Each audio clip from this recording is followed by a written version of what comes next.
Hi, my name's Peggy Reed, and I'm your hostess with the mostest for Broomfield Conversations. Tonight, we're going to talk to Raquel Lane-Arellano about a ballot initiative concerning voting. And Raquel is with the Colorado Immigrant Rights Association. But before we introduce Raquel, I want to go over a couple things. The first thing is that I want to say I'm glad you're here, and that we've got a couple upcoming events in Broomfield in September. We have a monthly meeting on September 10th, and Joe Neguse, who is our U.S. representative, will be there to kind of give us an update from Washington. And then Carol Hedges, who is an expert on tax policy from the Colorado Fiscal Institute, will talk about the ballot measure of repealing the Gallagher Amendment. And as part of this meeting, we'll also have our Broomfield Mayor Pro Tem, Guylene, talk about the Gallagher Amendment measure that will be specific to Broomfield County. So that's September 10th, and if you're interested in tax policy and that ballot measure, I hope you'll join us. On September 24th, we're going to have a couple people talk about some of the healthcare ballot measures. Something that made the ballot like about September 1st and it closed on September 2nd is paid family and medical leave. And Colorado Family First will review this ballot measure and its consequences. And I think this will be very interesting about how it's paid for and what it'll mean for people in Colorado. The second healthcare initiative is to prohibit abortion after 22 weeks. And Karen Middleton, who's the president of Cobalt, and Cobalt's an organization in Colorado that advocates for reproductive rights, will talk about that ballot measure. So both of those will be on September 24th, and those will be a Broomfield conversation. For this meeting, I'm guessing that there'll be folks that will have questions. And when you have a question, I hope you'll use the chat window so that Raquel can see your questions and others as well. And the way that you can get to the chat window is on that control panel at the bottom of your screen. There's a chat menu item and you need to click on it and then type in your question. Now we're going to talk about money. This is a really, really important election year. And because of COVID, we have to get out the vote differently. And we really need to focus on a digital approach because the people that don't vote are usually between ages 18 and 40. So that target demographic tends to be a digital demographic. So I'm pushing you to donate, and you can do that by clicking on that QR code or using that URL. So you can really help us get out the vote for this target demographic. So please donate. And now, our speaker. So I've got a description of Raquel on the screen, but I'm going to tell you a story about her. I first heard Raquel at the Democratic Women of Boulder County.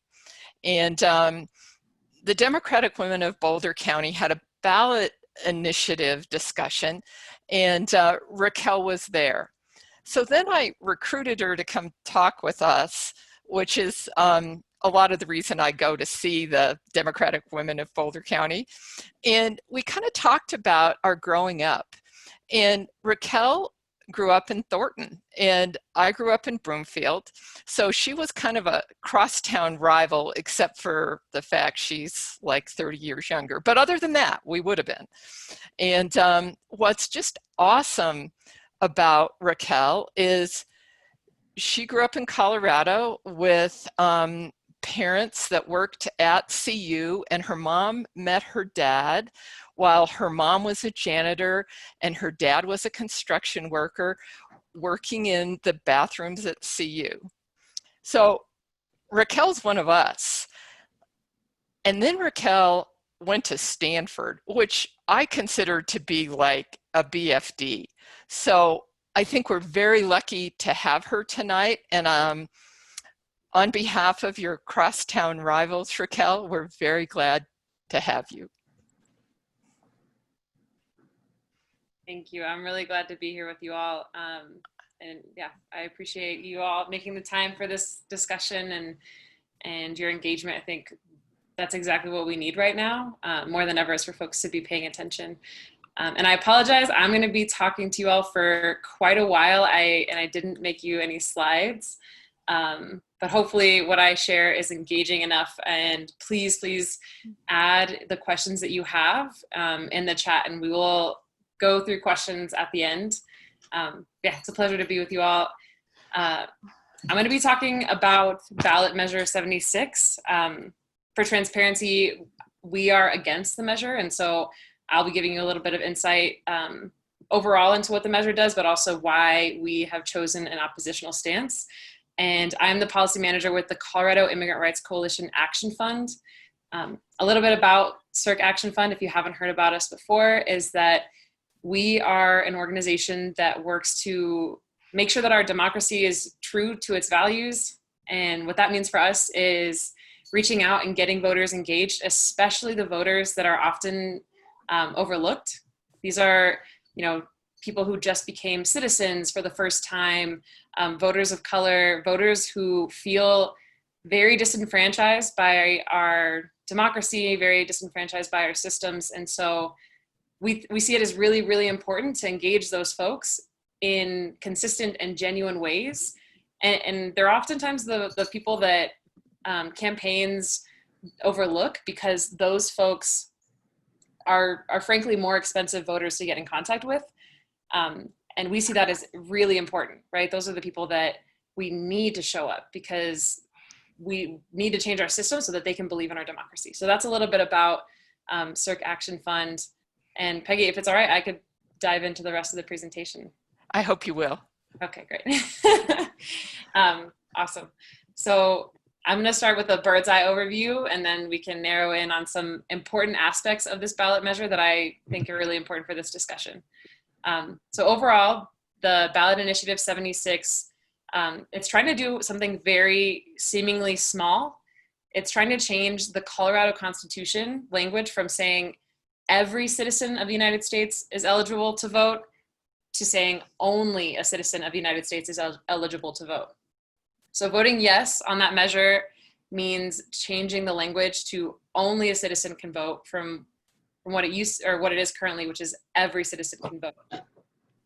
And currently voting requirements in Colorado, so that the voting requirement in Colorado is that you have to be a US citizen and at least 18 years old in order to vote, right? But we also in Colorado do allow folks who are 17 years old to vote in primaries, as long as they will be 18 by election day. And for context, by federal law, every state is in charge of running their own elections. So, for a federal position like president, only citizens can vote. That's already the case, right? But for states and localities, so from the state level down, you can technically change your laws to allow non-citizens to vote in local elections, including statewide elections. So what this measure would do is make it so that non-citizens cannot vote in Colorado statewide elections. It would also, if passed, take away what we have right now. It would not allow 17-year-olds to vote in primaries or in general elections in Colorado. There's a little bit of an exception to that, as you all most likely know. If you're paying attention to local politics, you know that we have this thing in Colorado called home rule. And under home rule, a lot of jurisdictions and cities are allowed to have their own exemptions from these kinds of overarching laws in the state. And so, so if this passes, this would change the law at the statewide level. So at the statewide level in Colorado, you would not be able to have somebody who is, not 18. So at the statewide primaries and generals, we would lose the right for 17-year-olds to vote in primaries in Colorado at the statewide level, not at the local level.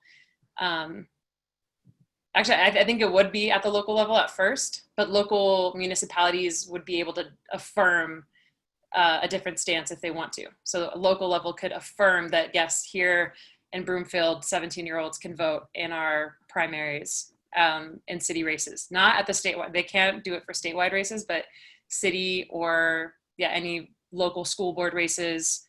And that goes the same for non-citizens voting. So at the statewide level, primary, general, if it passes, non-citizens won't be able to vote.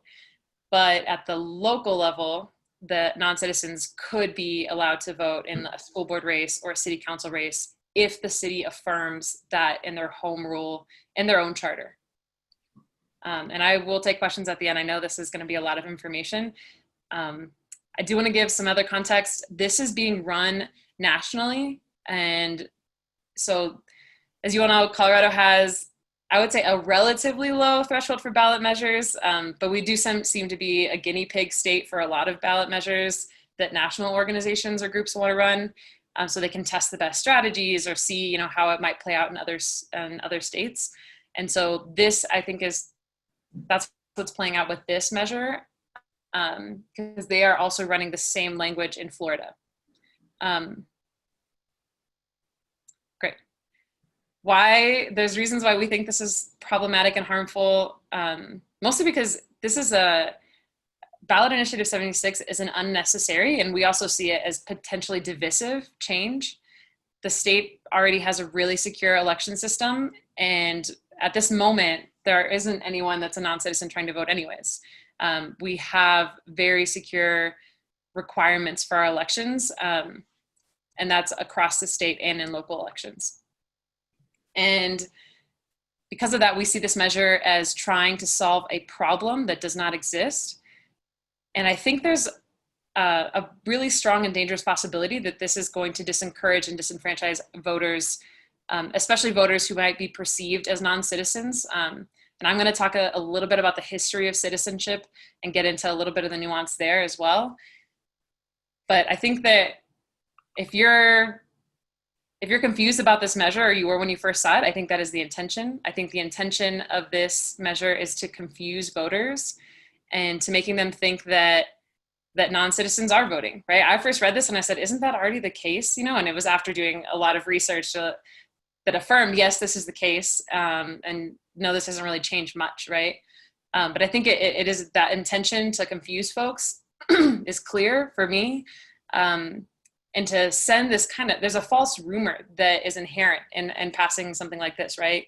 When we see legislation, we think it's fixing a problem. And so the rumor or the problem that this seems to be fixing, which doesn't exist, is that non-citizens are somehow illegally voting in our elections, right? And I don't think there's any mistake we should make in that this is running in two key states, Florida and Colorado. I think this narrative is very dangerous because some people are going to take those notions that non-citizens are voting, right, as a justification. And we've seen this happen in other ways. And I'm not trying to be fatalistic in any way, but to see it to justify attacks physically or verbally on voters who are perceived as non-American or non-citizen, which I think tend to be voters who are, Black, brown, indigenous, of different religious backgrounds, or immigrants who are voters, right? We have citizen folks who are immigrants who have migrated here and become citizens. So I think there's a real danger to this kind of language, even if it seems at the surface harmless. And also for us, we see this as a get out the vote initiative or base building for for people who want to spread that false narrative, and also to take away local power from communities to decide how to run their elections and how to create an equitable democracy. So that's the overview of what the measure, the impact it's going to have, our views on why it is really damaging, and also, yeah, just some of the context and why we are so opposed to this, and why we think it really is a dangerous ballot measure here in Colorado, even if it won't immediately change how our democracy runs. I think it sows seeds of fear that are never helpful for our democracy to begin with. And so now I want to engage in a little bit of a conversation. I'm going to speak at you for a little bit more, and then I would love to open up for questions and any thoughts folks have. But I do want us to keep a critical lens when it comes to thinking about things like citizenship, because I think oftentimes to our disadvantage, the conversation is pretty simplified, and thinking, yeah, it's very simplified in the way we think about citizenship. And so I want to dive into this question of what does it mean to be a democracy, and how has citizenship been defined in the United States? The Merriam-Webster Dictionary definition of democracy is a government in which the supreme power is vested in the people and exercised by them directly or indirectly through a system of representation, usually involving periodically held free elections. And I think the key part that I want to pull from here is supreme power vested in the people, right? And I want to talk about how access to citizenship limits who has access to that supreme power of the people. Even though folks might be a part of the people who make up this country, you know, and who help us thrive economically, who help us thrive in community, a lot of people are systematically taken out of what, you know, the class of citizenship, right? And so I do think it's really important in this conversation to remember that the concept of citizenship in the United States has always been a concept or a conversation about race, and it attempts to maintain systems of white supremacy. And that's how it started, right? Like, we have to be really real. I understand that this conversation or these ideas might be uncomfortable, and I think that's okay. But I want to encourage you all to stay really engaged and curious in this section, because I think in order to improve our democracy, we have to be really real about where it started and where we want to go, right, to make it better. So I think the US, we have a really strong history of excluding specific groups, primarily Black, Brown, and Indigenous immigrant communities, to reduce their power to influence decision-making, right? It's really at the core and at the beginning, it has been a conversation about how to reduce a certain group's power and access. So in 1970, Congress had limited naturalization to free white persons, right? So that left out, and naturalization is the access to become a citizen of the country. So in 1970, the US limited the ability to become a citizen to free white persons, which leaves out enslaved Black people, it leaves out indentured servants, and also leaves out women at that point, right? In 1830s, as Southern states were looking at expanding voting rights to all white men, and not just, you know, folks that had access to land or capital, they discussed the concept or the need to remove freed slaves from their states because of the fear that they would gain power through citizenship. Our court system has upheld that tie of citizenship to whiteness. Black Americans actually had to fight really hard for birthright citizenship for all in the US, so anyone born in the US. And that rationalization, right, at the beginning it's very clear that it's in opposition to having Black enslaved folks become citizens. But that rationale did not stop there.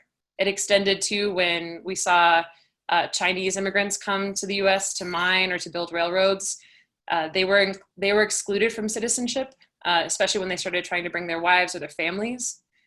Other immigrants from Syria, Japan, India had to pass legislative tests to prove they were free white persons. in order to be able to naturalize, in order to be able to become citizens. And so that's feels far, right? But I don't think it really is, because if you look at the conversation and think about when was the last time we had a genuine immigration reform bill, it's not since truly since the Immigration Reform and Control Act of 1986, right? And so I bring this up because I don't want us to lose sight of the history, because this ballot measure is actually polling really well.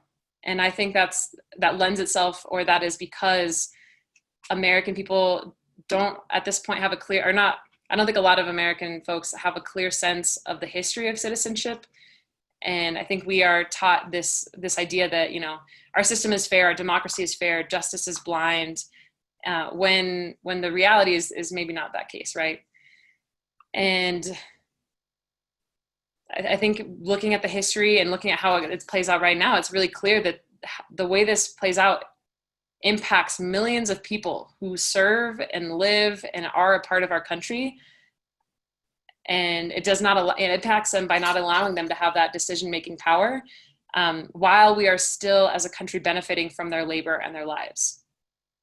And I think this is extremely relevant now in this moment, right? When we've seen so many attacks from our White House, the Trump administration has sought to undercount immigrant communities in the census, right? By posing a citizenship question to scare undocumented immigrants from filling out the census, even though when the census was created, it was and has always intended to be filled out by everyone who lives in the country. The Trump administration has tried to slow down access to naturalization for immigrants intentionally, right? They've increased the fees, they've doubled the already exuberant immigration fees to naturalize, even as they proclaim to be a pro-legal immigration administration, right? And they've created a system of deportation that is trying to mass deport as many people as possible. For context, before in the previous administration, Obama's administration deported a lot of folks. They were some of the highest numbers of deportations we've ever seen in the US. And that was they had priorities, right? The Trump administration came in, and I think, you know, the numbers aren't out yet, but I'm sure they will far surpass those of the Obama administration, because they've set everyone as deportation or as priority for deportation. There's no more priorities, and I'm not justifying priorities by any means, but under the current administration, there's no priority. Every single person who is deemed to be unlawfully present in the United States is a priority for deportation right now. So they're trying to get rid of folks, right, who have sometimes been here for 20 years.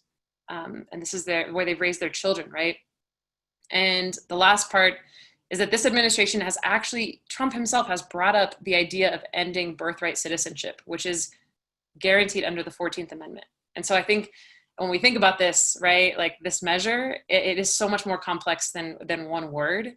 This is deeply rooted in this idea of like who deserves to have power in our country, in our communities, who deserves to have a say, and whose voices do we value.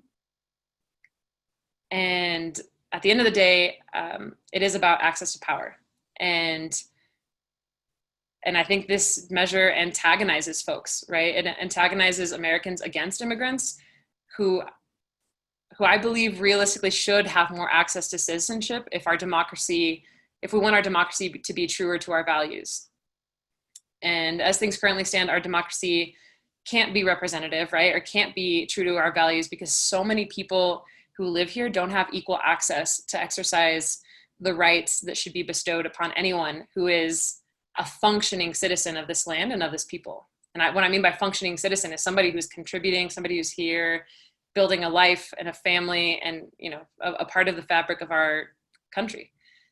And so I'll end now shortly and open it up for questions, but I strongly encourage you all to vote no on this measure, but also to do your own homework. You know, what I've shared is from my own research and my own perspective, but to do your own research on what citizenship really means and the history of exclusion in our citizenship laws, because this measure is meant to turn out anti-immigrant voters, and to make it harder, I think, for Coloradans to rethink who should have access to this important power in our state. And I really encourage you all to be as hypercritical about this as you can, because I want to bring up an example, right? Just a small example of what access to this kind of power could mean. So I want you to imagine being somebody who has raised a family here in Colorado, here in Broomfield, right? So you have children in your local school. I actually don't know the high school names in Broomfield, but I'm sure you all do. So and I'm sure some of you have children, right? So imagine you yourself have been here for 20 years, you have kids, you're invested in the community, you own a home, you've worked here, you've contributed, and you can't exercise the most basic right to vote in your child's local school board election, right? Or for your state representative after being here for 20 years, right? I think we have to really put ourselves in those shoes of what it means to take that kind of basic power away from somebody and think about the long-term intentional structures that limit somebody's access to that. Because I think it's far too easy to make this a simple conversation about, what's right and wrong, what's black and white. And I think it is so much more nuanced. I think that's all I have to share. Thank you all so much for listening to me for the last 30 minutes. I would love to take any questions, and I will take a look at the chat now, but I don't know if y'all also let folks let's ask questions. Yeah, so I'm going to start with some questions, and then we'll go through the chat questions. Just for my own clarification, and since I'm the hostess, what I heard you say, Raquel, is that one of the dangers with this ballot measure is it creates a false assumption that this is I don't want to call it a game, but what's going on here is planting the idea that people that aren't citizens are voting. And so there's a game here with this ballot initiative because it's an assumption that what's going on today isn't legal. Is that what you said? Yes. Yeah, there's an assumption here that non-citizens are voting. Somebody in the chat also asked, are there any local elections in Colorado which allow non-citizens to vote?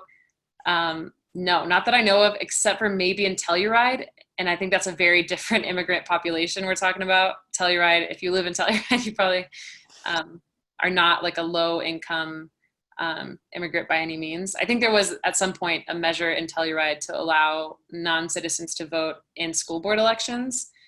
But I don't know if that's currently the case. But aside from that, there's no place in Colorado where this is happening, and no indication that this is happening. I know you probably all are aware of this, but Colorado has one of the most secure election systems in the country. After every election, our elected officials at the Secretary of State and our voting officials run an audit as if our election was tampered with to make sure that nothing went awry. And so I think, the fear, the rumor that immigrants would be voting is there's no basis for that narrative. Okay. Andy asks, what group is promoting this ballot issue in Colorado and Florida? Who's behind this measure being on the ballot? Yeah, I should have prepared that. That's an easy one to answer, but it's a national group. They don't really have ties to Colorado. I'm gonna search that just to make sure, but I'll get back to you on that. Okay. While you're searching, Ian, hi Ian, it's nice to see you this week.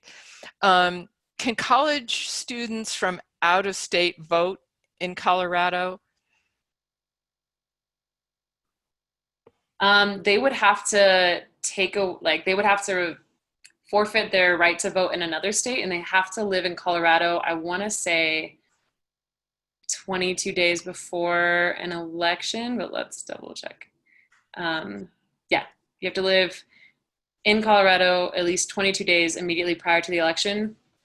And Colorado is a same day voting state, so you could be not registered to vote and register the day of the election and still vote. You just wouldn't be able to vote by mail because you wouldn't, our postage doesn't work that fast. So you can vote the same day as long as you've been here for 22 days. Okay, great.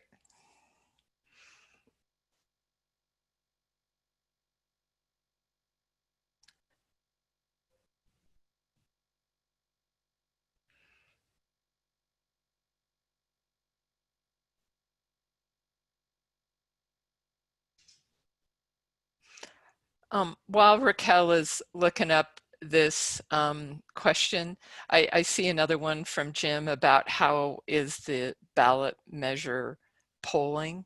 Can you talk about that a little bit, Raquel?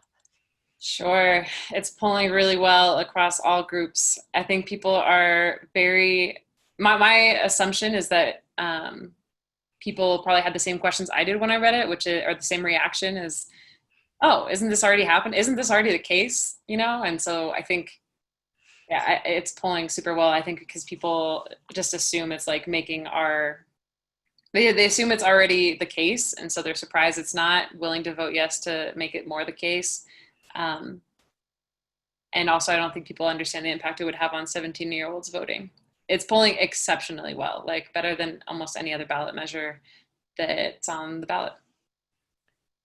That's great to hear. Well, we want it to, we're not a fan of it polling well. But. Oh, I see what you mean. By polling well, you mean that people are voting for the change. Sorry, I didn't understand that. When you said, I didn't get it. So what you're saying is the position of CIRC and immigrants is that it's polling well, which means people are buying the idea and are agreeing with this false narrative that immigrants can vote and think that they're making a change for the better to exclude immigrants or exclude non-citizens, sorry. Okay, gotcha. Right. Okay. I dropped the Ballotpedia into the chat too. If folks want to take a look at that, it kind of walks you through. So the organization in support is called Citizen Voters, Inc.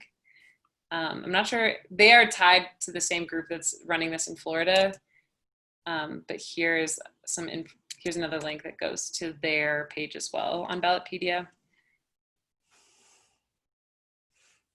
Cool. And the question from Ian about ski workers is the question, can ski workers vote in Colorado elections? I'm assuming. If that's the question, the answer is no, unless they are citizens. They would have, yeah, currently the rules are, the only exception to being a citizen is if you are under 17. Not technically a citizen is someone who's 18. That's why the language of only to every makes a difference, because citizens are, statutorily speaking, somebody who is 18, who can exercise the right to vote and who can exercise, who can be on a jury.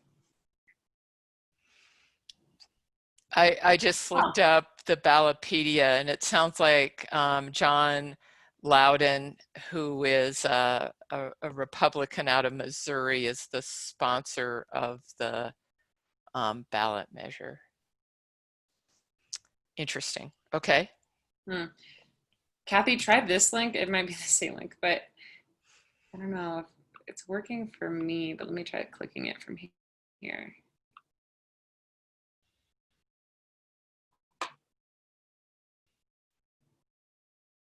Oh, weird. Okay. Yeah, it's giving me that too. Did you get this is Kathy. Did you get the oops too? I did. I think it's because there's it's a really weird page. I think if you go from the citizens only page, does that one work? It did for me. Okay. If you go from that page, you can find the Citizen Voters, Inc. under organizations that support. It's also supported by Patrick Neville, who's the minority leader in the Colorado State House of Representatives. Gotcha. So could you say a little bit about CIRC? Yes, I'm here in the capacity of CIRC Action Fund, but I can also talk about CIRC. Mm-hmm. CIRC is the Colorado Immigrant Rights Coalition, and we are a statewide group of organizations that were founded in 2002, like after the aftermath of 9/11, which created in the immigrant rights movement a lot of xenophobia that we were seeing at the state and national level. And so Colorado Immigrant Rights Coalition formed to unify the organizations and the leaders working to make Colorado a more immigrant welcoming state and to make sure that we don't pass legislation that's harmful to immigrants and that we really uphold ourselves as a place where immigrants are welcome. And so we're made up of a lot of smaller organizations that make up the coalition and span the entire state, from Lamar to the Western Slope and Yuma to Boulder. We have folks everywhere. Cool. Are there other questions?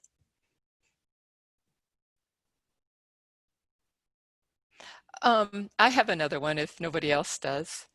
So I'm kind of obsessed right now about getting out the vote. And I'm guessing there's a lot of people in the same position. Does CIRC or CIRC Action Fund have strategies or advice or tips about how to get the vote out? A great question. Similarly to you all, we, CIRC Action Fund and CIRC, are not doing any direct door-to-door, which is unfortunate, but we really believe in maintaining the safety of everyone, especially folks that are going of canvassers. So we are doing everything remote right now, and we're using tools that help us promote relational organizing. And relational organizing is this idea that, it's better for somebody to connect with someone they know and for that person to motivate them to do an action or to vote or to take on leadership in some way than it is for a complete stranger to reach out to somebody, that same person, and get them to do that. And so relational organizing, there's a lot of different tools. We use Outvote, and it allows you to access your entire contact list in your phone, and it even shows you the voter propensity of your friends. So you can see whether or not your friend has been sleepy in their election participation or whether or not they've been really active. And you can, in that way, text them through the app and it'll text directly through like a text message. And I think it works with multiple platforms. So you could use WhatsApp, you can use texting, iMessage, or any regular message system you're using. And it allows you to really quickly reach out to your friends and say, hey, this is really important, to engage them on anything. It doesn't just have to be voting.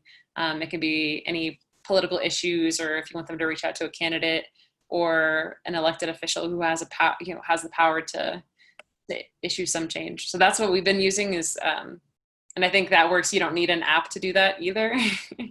I think if you have people in your life that you know who aren't as engaged, finding ways to connect with folks on why this election matters so much to you and what issues are at stake, so folks really know it's not a great option to sit this one out. And what was the name of the app again? It's called Outvote.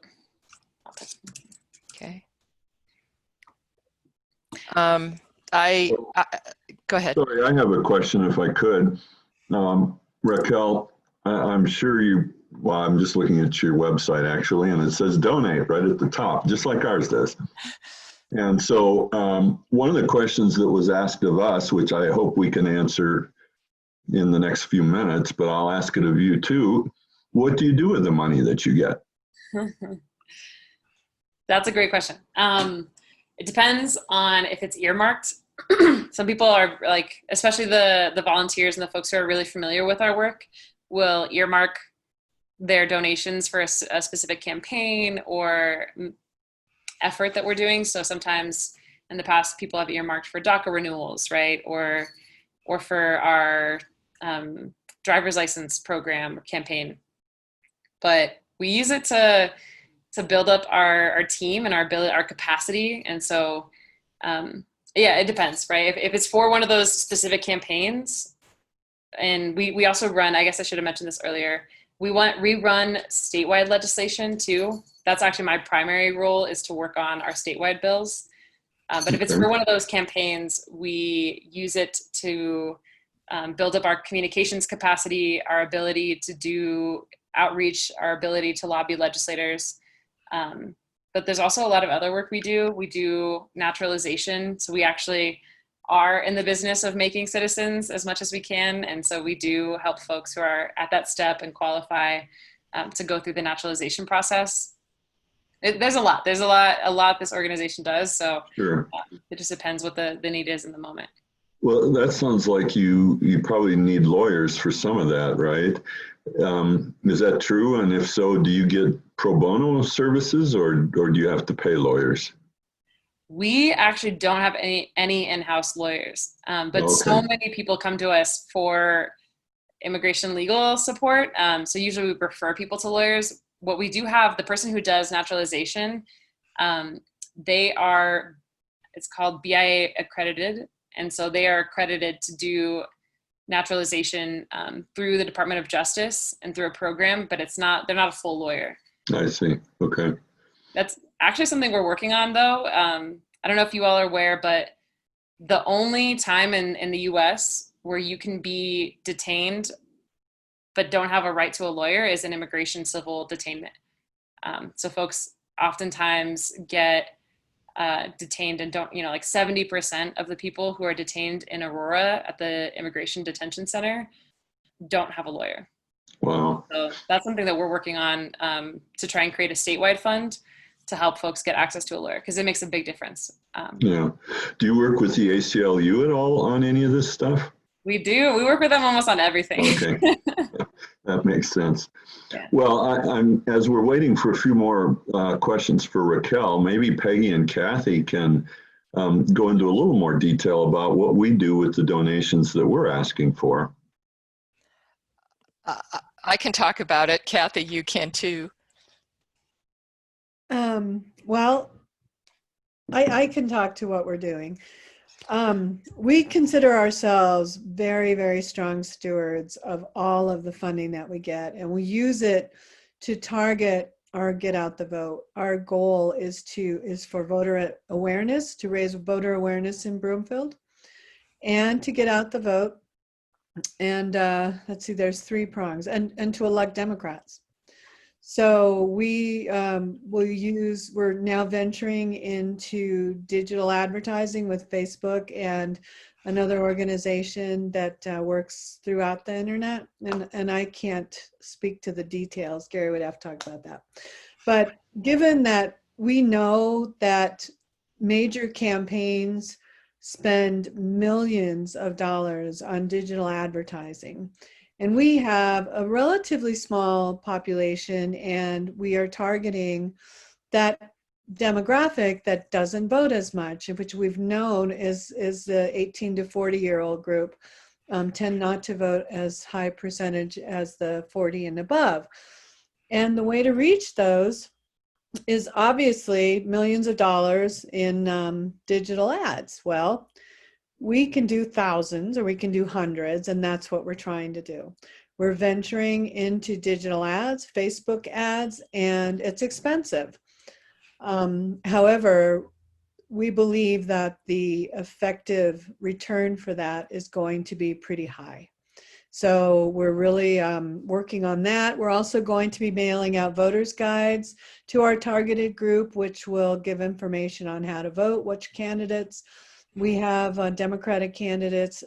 Please encourage your friends, family to vote the entire ballot, top to bottom, including the initiatives, and getting folks to help each other make sure their ballots get deposited in time. As somebody had said, I think Raquel probably said that Colorado has one of the best voting processes in the country. I've heard Jenna Griswold on several national news shows explaining why Colorado's voting processes are so secure. And we have 360 drop boxes in this state, which I think per capita is one of the highest in the country. So it's important that we make sure every friend, every family member has an opportunity to get their ballot in. And if you can help them do that, please do. Encourage them. So that's what we do with your money. We spend it very, very wisely. And if you ever want to be involved in those discussions, please join us. Join your county party. Come to our executive committee meetings. Give us your opinions and be active, because we're a small but powerful county. So thanks, Peggy. Thank you. For the plug. Thanks, Kathy. I think maybe you said this, but just to be clear, we are an all volunteer organization. None of us get paid. So, your money is going to go directly to the best get out the vote media that we can possibly put together. So I have another question for Raquel. This isn't really about immigration, but you appear to be a young person. And one of the things we struggle with is how to get young people to vote. Do you have any ideas to help us? Yeah, I struggle with that too, because I have a lot of young friends. Yeah. And I feel like I have two circles. There's the circle of friends who are super dedicated, and then other folks who are just disconnected. And the approach, I think, is different for both. But I think we have to really listen to what young people want to see happen, especially, I'm not as well versed, right? But thinking about things like climate change, like really, I think people feel so disillusioned at all levels, but especially young folks, because sometimes the solutions we get don't feel big enough for this moment, right? So I think empowering young people to think about their own agency in this process, and I hear this message a lot from folks, that it's like this dissociation, right? Of, well, like I'm not involved in that mess, right? It's like, oh, I don't vote because like, It's a mess. then it's not my fault what happens. And I think that's a really dangerous message people tell themselves or tell each other. So finding ways to like really engage people in that conversation of accountability and how we have agency, we also have a responsibility. And I think it's also really important to do that in a way that is genuinely engaging. I struggle because sometimes I can come off as preachy or maybe a little too intense. And so I think to have that conversation, but also realize like we have to meet people where they're at, and it might take multiple versions of that conversation. And if we come at somebody, very aggressively right away, that might turn somebody away for longer than we'd like. So I think being really intentional with how we approach those conversations too. And what are some of the key issues, do you think, for young people? I would assume climate change might be one. Municipal high-speed internet, is that something, or better mass transportation? I mean, what kind of things are young people really looking for, do you think? Yeah, I've seen people, and like I said, like I have different groups of young friends that I am around. I'm 25, but I think there's a couple things. Climate change, people really care about college tuition debt and access to like being like, so many people my age can't even think of can't fathom being able to afford a home, because without buying with friends. I've seen that happen a few times. Issues of racial justice. I think our generation is the generation, or is, we're not the first. We are standing on the shoulders of so many giants. But I think that's a racial justice and really figuring out ways to reimagine our systems to support actual racial equality is a really, really big issue for folks in my generation. Okay, those are all great suggestions, and I think we'll try to see if we can work some of those into the digital ad campaigns that we're putting together here. Oh, sorry, go ahead, Peggy. Yeah, I was going to say, I got confused on the ballot measure about what a yes or what a no was. How are we making sure that were not sort of inside out like I was about the measure. Yeah, it is intentionally confusing, I think. Yeah, and they got me. I wish you were the only person that's going to be confused by that, but I think the vast majority of people are going to be confused. I think your blue book is going to be helpful in that. Yeah, just remembering that the language that already exists is what we want to keep, and so this would change it and restrict who's allowed to vote in Colorado. And so I think, yeah, I don't have any useful ways for folks to remember, but I would encourage you all to vote no on ballot initiative 76. And I know that it is confusing. Well, I think you're saying something else about voter education. And one of the things that we do is we run Know Your Blue Book events. And so this was an innovation by Charlie King, who's our field guy. And a lot of what happens there is we can call it nonpartisan, and we can go and even, you know, not be Broomfield Democrats, just be your neighborhood political junkie, and have Know Your Blue Book discussions, parties, whatever. And I think that ought to be a key part of any voter education plan in a Get Out the Vote campaign. Yeah, we are going to try to make sure that gets onto as many of those. I think all progressive organizations are on the same page, and that we want people to vote no on this. So I think all the voter guides that we're going to see come out will say that, but I think there's so many people who don't get the voter guides. Also, question from Jim about the percentage of voters that would be eliminated from voting if this bill passes. At this point, it's only going to be voters who are 17 and voting in primaries, and I don't know how many voters that is. Does anyone else happen to know how many 17-year-olds voted in the primary before the general? And that was a recent law, I think, that passed a few years ago. Cool. I like the fact that we're using the chat window for other concerns. So Kathy, thanks for getting after that yard sign discussion. Dottie, you too. We've got about 5 more minutes here. Are there other questions for Raquel? And if there's not, I'm going to ask her a couple more. Cool, it's my turn. So you grew up in Thornton, probably went to like Ranham or something. What got you here? What made you decide your life's work was this? Did you go to Ranham? I hope you did. I did not. I heard stories about Ranham. It actually doesn't exist anymore, right? I went to Skyview. Okay. That's a better school. Yeah. It used to be, it's part of Mapleton. I don't know if it was called Mapleton before they changed it to Skyview. Okay. What got me engaged? Yeah. What made you decide this is what you were meant to do? Absolutely.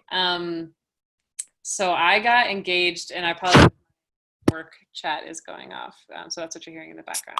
But my parents, a little bit on my background is that I come from a mixed background. My dad is from Missouri. My mom is from Mexico. And Peggy already shared a little bit about how they met in the women's bathroom at CU. And that happened in the 1980s. My mom wasn't a citizen then. She was actually undocumented and came to Colorado because a lot of her brothers had come here to work. And anyways, she wasn't able to vote for a long time. My dad has never been into voting. He's kind of like a staunch Republican, but he doesn't vote because he's a Jehovah's Witness and really hates politics, like to his core, which I can kind of, like, after doing this work a little bit, I kind of understand where he comes from. But he and my mom were very apolitical. And then in 2012, that's when I started to become a little bit more political. I was a junior in high school, and I was attending a first generation college student program at CU where my mom was a janitor. And I started talking to the older students and just really realizing like what their experience was. And a lot of them are first generation, the ones that lead the program. And they were talking about how they felt unheard on campus, right? And I started to notice just a lot of the incoming students didn't look like my community. And that was also the time I realized that my partner at the time was undocumented as well. And at this point, my mom is already a citizen. So that process, she came in the 1980s and was very, very fortunate to be able to become a citizen. But that year, junior year in high school, I realized my best friend was undocumented, and I had truly believed in this idea of meritocracy, right? Like if I work really hard, I can get really far. But he was working just as hard, more brilliant, and was hitting a glass wall, right? A glass ceiling, that he wasn't able to qualify for scholarships for so much because he was undocumented, even though he was absolutely brilliant and had been here as long as I had. And that was the year that Obama signed DACA. That same summer, June 2012, the announcement came, and it was really scary. It was really exciting for him, but also really scary because we didn't know what was going to happen. And the fate of his life and so many of the other people in my family or in my school district were lying in that decision of that election. And so me and him, even though both of us couldn't vote, I was 17 and I think I wasn't 18, or I wasn't 18 by the election, but I was 17. He was undocumented, and we decided to go to Commerce City and knock doors. I don't know you guys probably don't know Sasha Milanova, but she's to this day one of my favorite organizers. She was organizing in Commerce City for Obama. But we knocked doors. I remember I took my finals early so that I could go knock doors because it was really clear, right? It was his life depended on that presidential election. And I think that's the connection that people need to make. And so, yeah, we got really engaged. I was able to register 50 different folks to vote, even though I couldn't vote. And my mom was one of those people. So I got to register my mom, who had such a long journey from coming into this country to becoming a citizen. And it felt really powerful to me, especially when we won. I was so scared we weren't going to win. And to be able to know that meant my partner at the time could become eligible for DACA. And he's still here. He was able to go to Metro, and he's doing really well. He actually does home care services for senior citizens. And that's when it started, and it hasn't left me since. That feeling of accountability to my community, and also that feeling of power that comes with being able to shift those results. Well, that's an awesome story. I'm so glad that your high school years turned you into a fierce advocate. Yay. So I know we've just got a couple minutes left. I want to thank you on behalf of the Broomfield Democrats for spending time with us tonight and for letting us pick your brain on many topics, not just the one you showed up for. I very much appreciate that. And for everybody that's here tonight, I also appreciate you coming to learn about this ballot initiative and why it's so important. With that, we'll close, and I hope you all have a good evening. Thanks so much. Thank you.